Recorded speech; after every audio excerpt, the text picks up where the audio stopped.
पद ऊंचे नीचे, गुरु बिन कोई नहीं पहुँचे।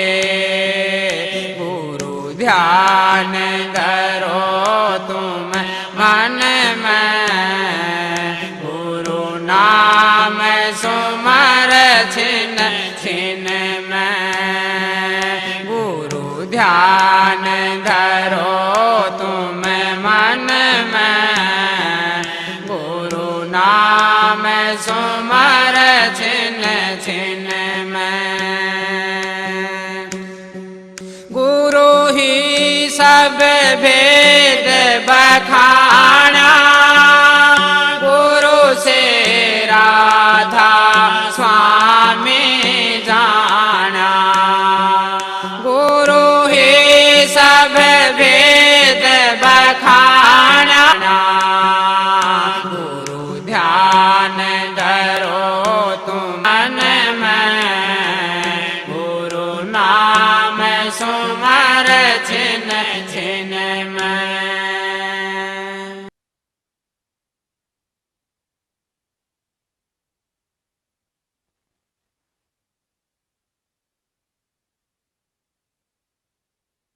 राधा स्वामी, राधा स्वामी दयाल की दया, राधा स्वामी सहाय, राधा स्वामी।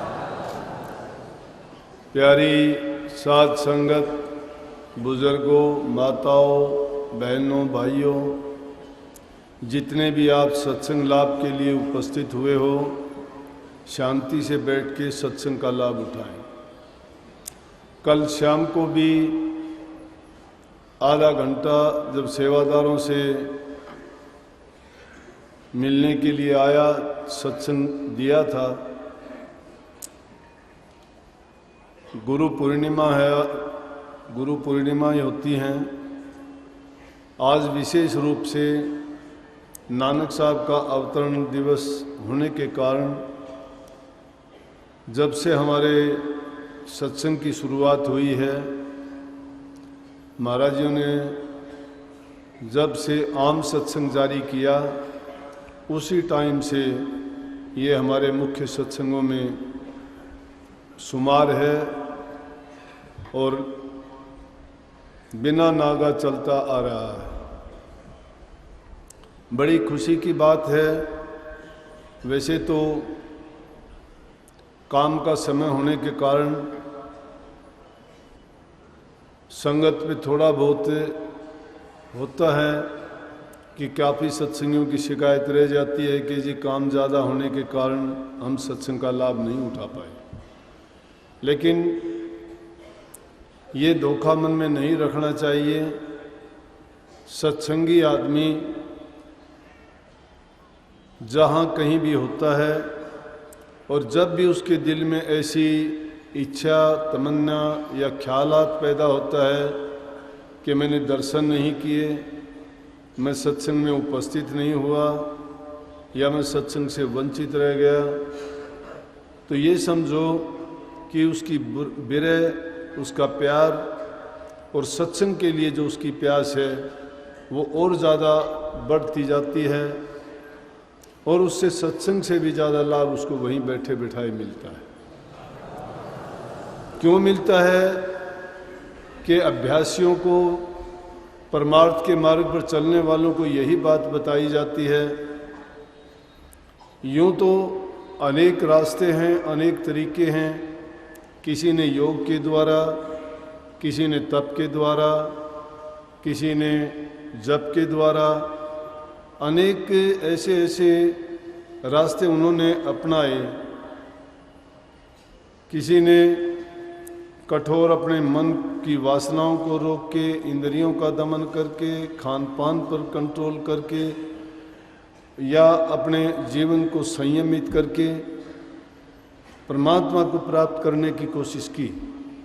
लेकिन संत मत में उन सब बाधाओं को एक तरफ हटा दिया गया, क्योंकि संत मत जब से जारी हुआ, ये आम गृहस्थियों के लिए, संसारी आदमियों के लिए इतना सुलभ और सरल रास्ता स्वामी जी महाराज ने खोज के रखा कि शुद्ध शब्द के योग में। वैसे तो जिन बातों का जिक्र जहाँ भी होता है उनमें कहो वो चीज़ें सारी की सारी इन चीज़ों से संबंध रखती हैं। हमें भी उन पर चलना पड़ता है, इंद्रियों को भी रोकना पड़ता है, मन को भी काबू में करना पड़ता है, हमारी आदतों को भी छोड़ना पड़ता है, और उसके साथ साथ जो सुरत शब्द का योग है वो भी करते जाते हैं। ये ज़रूरी चीज़ इसलिए है कि जब तक हम उन पर काबू नहीं करते हैं, या जैसे मन का भटकाव है, मन अगर घूमता रहता है, काबू नहीं किया तो कभी भी अंदर में नहीं ठहर पाएगा। अगर इंद्रियों को जो स्वाद के बस इधर उधर भागती रहती हैं, किसी को किसी रस की ज़रूरत, किसी को किसी रस का चस्का पड़ जाता है, तो उसी रस में डूब के जो उसका मूल उद्देश्य होता है मनुष्य जीवन के जो काम हमें करना चाहिए था, उससे भटक जाते हैं।